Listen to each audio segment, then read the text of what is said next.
확인해 보도록 할까요? 훈련 과정명은 천연 발효 건강빵만. 우리 훈련 과정명을 보면 천연 발효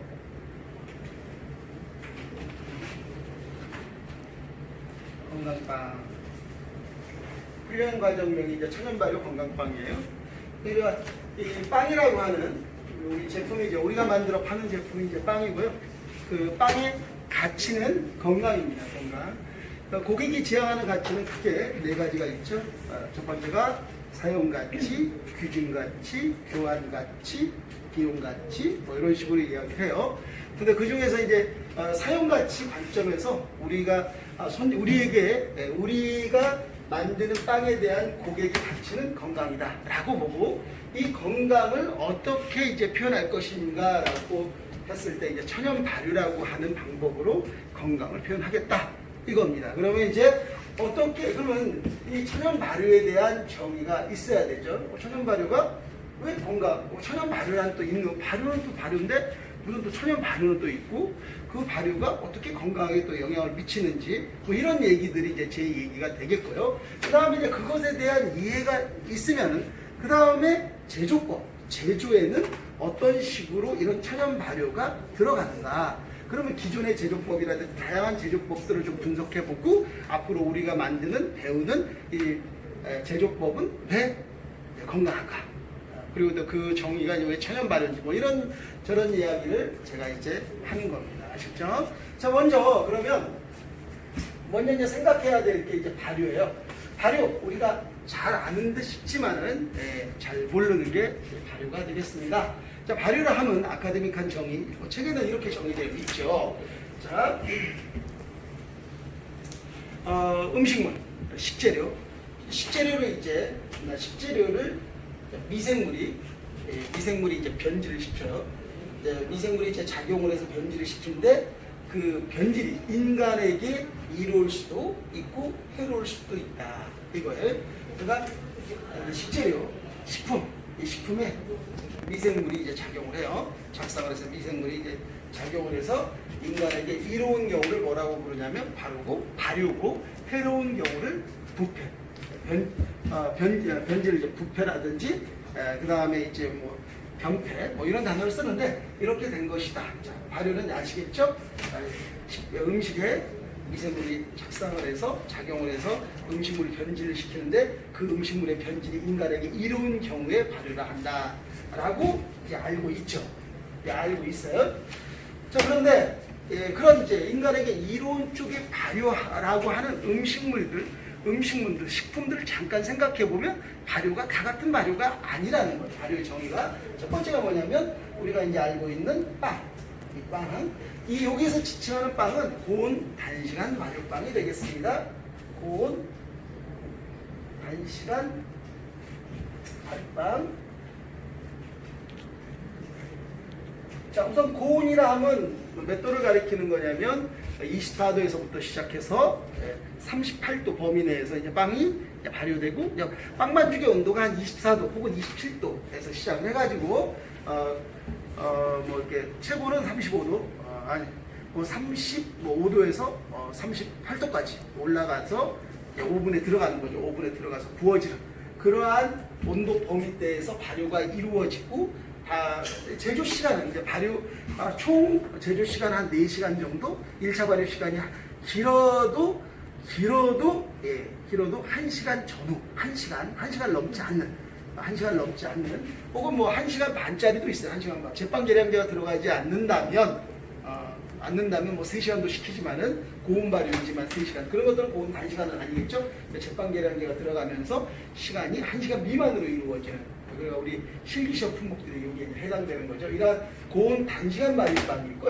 아예 1차 발효를 시키지 않는 노타임 반죽법을 이용한 냉동빵 등이 이런 빵들, 이런 빵을 제가 지칭을 하는 거예요. 빵.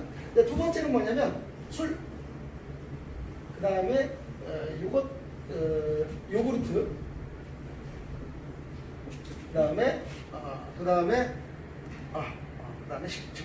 초는 초인데 먹을 수 있는 초. 이렇게 되겠죠?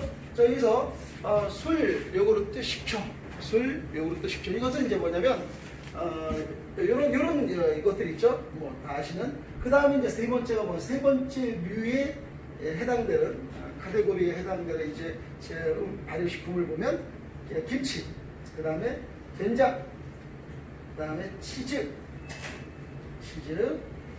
그리고 그 다음에 요거트도 여기 들어갈 수 있겠죠. 그 다음에 또 뭐가 있을까요? 할라피뇨, 뭐 이런 것들이 있겠죠. 자, 어떻게 다르냐? 여기서 이제 고온 단시간 발효빵이라든지 냉동빵은 단순히 팽창을 시키는 거예요. 어떻게?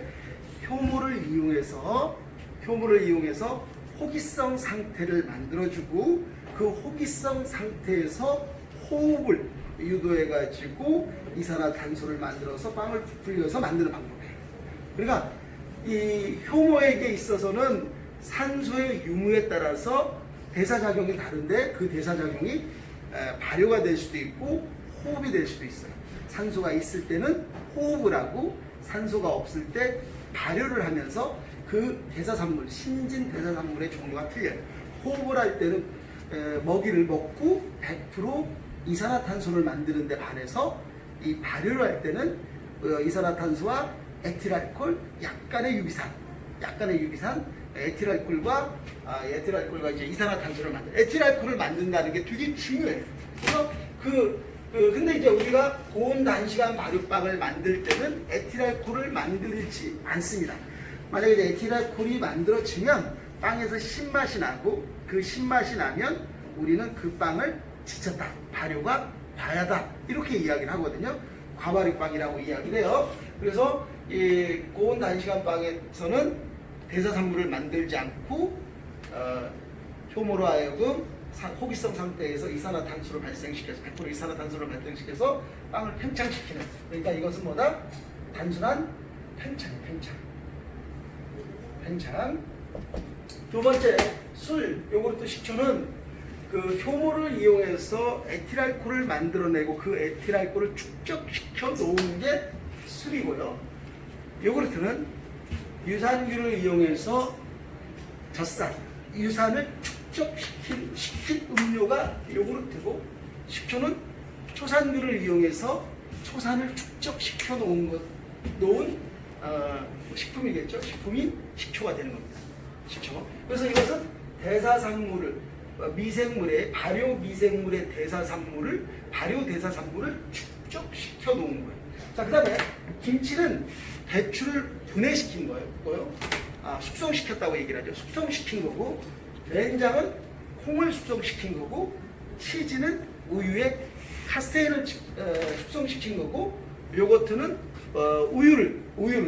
우유에게 유당과 유단백질, 유지방 이런 것들을 숙성시킨 거고, 우유 자체를 이제 숙성시킨 거죠. 할라피뇨는 고추 계열의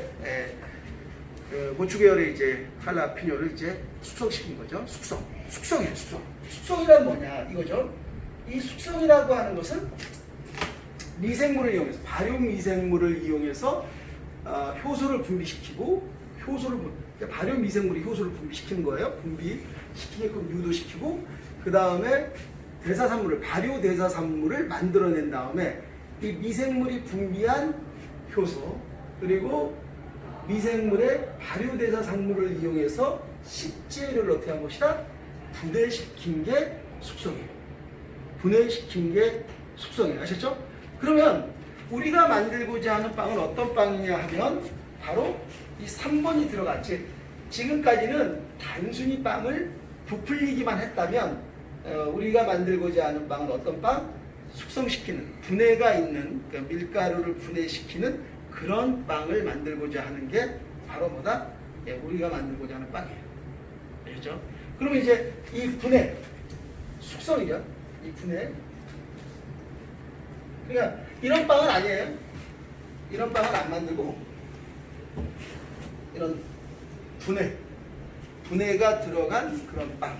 그러면 이제 우리 수업에서 이제 최종적으로 배우고자 하는 것은 뭐냐면, 그 빵 반죽을 분해시키는, 즉 숙성시키는 그런 발효법을 적용시켜서 빵을 만드는 거예요. 그렇죠? 그러니까 우리가 만들고자 하는 빵은 반죽을 숙성시켜서 만들고자 하는 빵인 거예요. 숙성. 그러면 숙성을 이해해야만 어떤 방식으로 이제 숙성법이 여러 가지가 있어요. 그러니까 숙성법, 빵 반죽을 숙성시키는 숙성법이 여러 가지가 있는데 그 숙성법에 대한 다양한 방법에 대해서 이해가 가능하고 그리고 고객이 지향하는 가치에 부합하는 숙성법을 선별해서 적용할 수가 있는 겁니다. 아시죠? 우리가 배워야 하는 게 뭐냐면 숙성의 방식들을 이해하고 그러한 것이 들어가 있는 숙성법, 사전 숙성법인데 숙성법을 이제 알고 그 다음에 고객이 지향하는 가치에 부합하는 그런 빵을 만드는 것이 우리가 공부하는 내용이다. 자, 그러면은 숙성법이 어떤 것들이 있는지 먼저 말씀을 드리고 그 다음에 그러한 숙성법을 적용한 제조법들, 반죽 제조법을 또 말씀을 드리도록 하겠습니다. 그리고 이거는 당이라고 하는 것은 뭐 10번 정도 똑같은 얘기를 이제 하는데 뭐 똑같은 방식으로 계속 설명을 하지 않고요. 약간 이제 관점을 달리하면서 들어보면 다 똑같은 얘기예요. 그러니까 제가 앞으로 쭉 할 얘기는 지금 하고 있는 얘기에 대한 다른 버전일 뿐이지 똑같은 얘기를 하는 거야. 똑같은 주제로 똑같은 얘기를 하는데 이렇게 얘기하고 저렇게 얘기하면서 뭡니까? 이해를 돕는 거예요. 아셨죠? 이해를 돕는 거예요. 또 심지어 실기를 통해서도 이해를 돕는 거예요. 근데 그 내용은 바로 이겁니다. 아셨죠? 고객이 우리가 이제 만들고자 하는 빵이, 우리는 이제 만드는 음식이, 제품이 뭐냐면 우리가 이제 고객에게 제시하는 제품은 빵이에요. 빵. 그리고 거기에 들어가는 가치는 뭡니까? 사용가치에서 건강이라고 하는 사용가치를 담아가지고 이제 빵을 만드는 건데 그 빵은 어떤 방식으로 이제 건강을 담을 것인가. 이제 음식의 건강을 담는 방법에는 여러 가지가 있어요. 이런 것들도 좀 우리 말고도 다른 방식의 이제 건강을 담아내는 방법도 있어요. 이제 그런 것들 우리는 발이라고 하는 것으로 이제 건강을 표현하는데 다른 분들은 다른 방식으로 이제 건강을 이야기를 해요. 그러면 이제 그 부분에 대해서 그 방법보다는 우리가 추구하는 방법이 훨씬 좋음을 이제 알아야 되죠. 이제 그러기 위해서는 이제 뭐 여러 가지 얘기를 이제 버전을 달리해서 제가 쭉 얘기를 하겠습니다만 그런 얘기를 할 것. 자, 그러면 다시 돌아와서 자, 지금 제가 얘기하고자 하는 것은 뭐냐면 바로 이 부분이죠. 이 부분. 그러니까 단순히 부풀리는 빵은 우리는 만들지 않아요. 아셨죠? 단순히 부풀리는 빵은 어디에서 배웠어요? 기본반에서 열심히 배워봤습니다. 아시죠? 단순히 부풀리는 빵. 아시죠? 그리고 냉동빵. 이런 것들은 우리의 관점에서는 빵이 아니라고 봐요. 그게 빵이냐? 부풀리는 건 빵이 아니다. 그렇죠? 그냥 부풀리는 건 빵이 아니다. 어떻게 해야 된다? 숙성을 시켜야 된다. 숙성시키는 작업이 있어야 된다. 숙성시켜야 된다. 이런 얘기예요. 자, 그러면은 숙성에 대해서 알아야 되죠. 발효에 대해서는 이제 얘기를 했습니다. 숙성을 알아야만 숙성시키는 다양한 방법에 대해서 알 수가 있어요. 숙성이란 뭐냐 하는 거죠. 숙성이라고 하는 것은 고분자 유기화합물의 상태, 이제 식재료를 저분자 유기화합물 상태로 이제 분해시켜서 우리가 소화, 흡수, 체내, 이용 가능한 상태로 만드는 거예요. 즉 한마디로 얘기하면 그것을 뭐라고 한다? 분해시키는 거예요. 이렇게 분해시키는 일련의 과정을 보다 숙성이라고 이야기를 하는 거예요. 그러면 이 식재료를 분해시키는 방식, 자, 우리가 식재료를 분해시키는 방식에는 이제 크게 세 가지가 있습니다. 어떻게 하냐, 우리가 요리를 할 때 식재료를 통째로 먹을 수도 있죠. 그냥 아무런 어떠한 그 분해를 하지 않고 그냥 나의 그 인체를 이용해서 할 수 있죠. 어떻게 합니까? 식재료를 딱 뽑아가지고 당근을 뽑아서 그냥 아구작아구작 씹어 먹을 수도 있겠죠. 이런 방식으로 하면은 진화에서 좀 문제가 있다고 얘기를 해요. 뭐 하여튼 그 인간이 이제 동물과 달라질 수 있었던 것은 우리가 이제 화식이라든지 음식물 잘게 썰어가지고 이제 불에 굽거나 하면서 이제 먹으면서 우리가 이제 그만큼 어떻게 합니까? 구강 구조가 구강이 이제 턱에 이제 근육이 빠지면서 혀가 자유로워지고 그 다음에 두개골이 두께가 이제 얇아지면서 뇌 용량이 커지면서 진화적으로 인간과 동물이 구분될 수 있었던 결정적 계기가 바로 식재료를 분해시키는 방법에 있어서 그냥 내 체내 몸을 이용하는 거야. 인체를 이용하는 게 아니라 다른 방법, 숙성의 방법에 다른 방법. 그게 방금 얘기했던 식재료를 자르는 행위. 자, 그 자르는 행위를 뭐라고 부르냐면 물리적인 숙성이라고 얘기해요. 물리적 숙성. 자, 물리적 숙성에는 내가 자르고 그 다음에 스테이크 같은 경우는 어떻게 합니까? 때리죠. 그 다음에 보고 같은 경우는 나무로 이렇게 북어로 이렇게 때리지 않습니까? 이게 뭐냐면 물리적인 힘을 가하는 거예요. 힘의 유형은 다르지만 힘을 가해서 식재료를 분해시키는 방법이 있고 또 하나의 방법은 또 뭐라고 하냐면 열을 가하는 거예요. 그래서 힘을 가해서 분해시키거나 열을 가해서 식재료를 분해시키는 이 두 가지 방식이 있다. 자, 두 번째는 뭐냐면 황산, 인산, 염산. 이걸 뭐라고 보냐면 무기산. 이걸 뭐라고 부르냐면 무기산이라고 불러요. 무기산. 자, 무기산이라는 게 뭐냐면 황에 수소가 결합돼서 황산, 인에 수소가 결합돼서 인산, 염에 수소가 결합돼서 염산. 이런 기체에 이제 수소가 결합이 되면서 이렇게 이제 산으로 변하는 것들을 이제 이렇게 얘기를 해. 이게 황산, 인산, 염산이라고 하는데 이것을 뭐라고 한다? 무기산. 이 무기산을 이용해서 분해시키는 걸 뭐라고 하냐면 화학적 숙성이라고 해요. 자, 황산, 인산, 염산, 황산태로 한다고 그러잖아요. 그러니까 왠지 기분이 좀 나쁘니까 음식에다가 우리가 황산을 이용해서 분해시켰어요 라고 하면 고객들이 사요, 안 사요? 안 사죠? 그러니까 어떻게 얘기하냐면 산분해 간장, 산분해 식초. 그러면 이제 여기서 이제 뭐 식초와 간장은 우리가 구분해서 양조 식초, 양조 간장을 의도적으로 이제 먹죠. 자, 그런데 빵에는 들어가냐? 빵에도 들어갑니다. 제빵 계량제에 황산, 인산, 염산이 있어요. 그래서 이러한 것으로서 pH를 낮추면서 분해